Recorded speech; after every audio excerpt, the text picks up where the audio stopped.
I've tournament fished for over 30 years and I love every minute of it. You know, I've never, even when I'm not catching anything, it doesn't matter. You know, I love the competition. I love the whole idea of coming out and doing this. You know, I've fished against the same guys for so many years, and now all these new guys are coming in that are really good, and they've taught me a lot of new things. You know, I probably got, you know, an arsenal of techniques now, you know, probably 4 or 5 more techniques than I never used to use at all. And that's just because of the new guys that are coming on board. We get a lot of Western guys coming in that they have different techniques for the way they catch their fish, and they bring them east and they work there, you know, so we learn that, and we come west and we teach them something, you know, so it's a neat deal.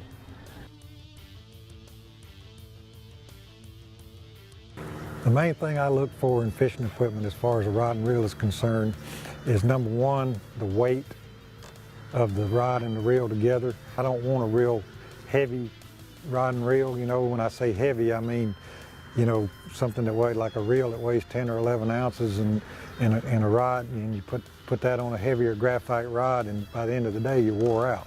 The thing I like about these Pinnacle rods and reels, the rods are very light, and they've got real good actions, and they hold up. That's very important about rods nowadays. You know, you get a lot of light graphite rods out there that don't hold up, but these rods do, and the actions on them are excellent. The reels are lightweight. They weigh like 6, 7 ounces, you know, 8 ounces at the most, and they're very smooth. The drag system's very smooth on them.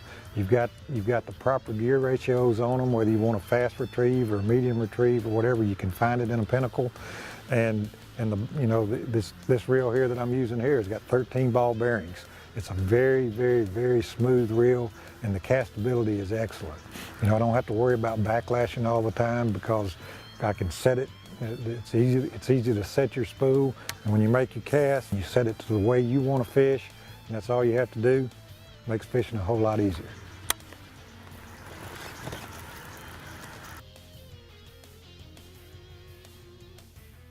Yes. But that right there is, you know, a good example of a higher gear ratio reel. You need it when these stripers are lightning fast, and they make quick runs. If they make a quick run at you, you can't catch up to him on a low gear ratio reel.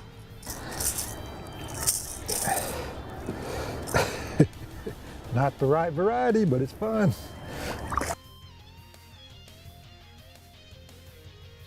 If you'll have your rod pointed at your bait most of the time, when you're reeling that bait and that lip starts getting on that limb, if you'll just kind of start walking it over that limb, that's normally when the strike's going to happen, is when that thing swims away from that limb and it kind of darts away from it. You know, that's when the fish usually comes out there and hits it.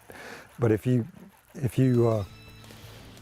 throw out there and you're walking it and you're cranking that bait back, and just as you start to feel that limb, if you pull like that or set the hook in any way, you know, you're going to just hop that bait, the bill, right over that limb, and the first thing that's going to happen is that hook's going to get hung up in the limb. You know, so you got to have some feel crankbait fishing, just like you do jig fishing or worm fishing or anything else. You know, I mean, you've got to know what that bait's doing down there and when it's hitting the right stuff. You know, the sport's gotten to the point now to where you need a special rod for a certain technique, and you need a special reel, you need a special gear ratio. You know, just like what I'm doing here right now, I'm trying to pull a lipless crankbait through submerged grass, and you need a reel that's got a pretty high gear ratio, which, like this Pinnacle here is a 6.2 to 1 gear ratio reel, and I can keep that bait coming and I can rip it through the grass.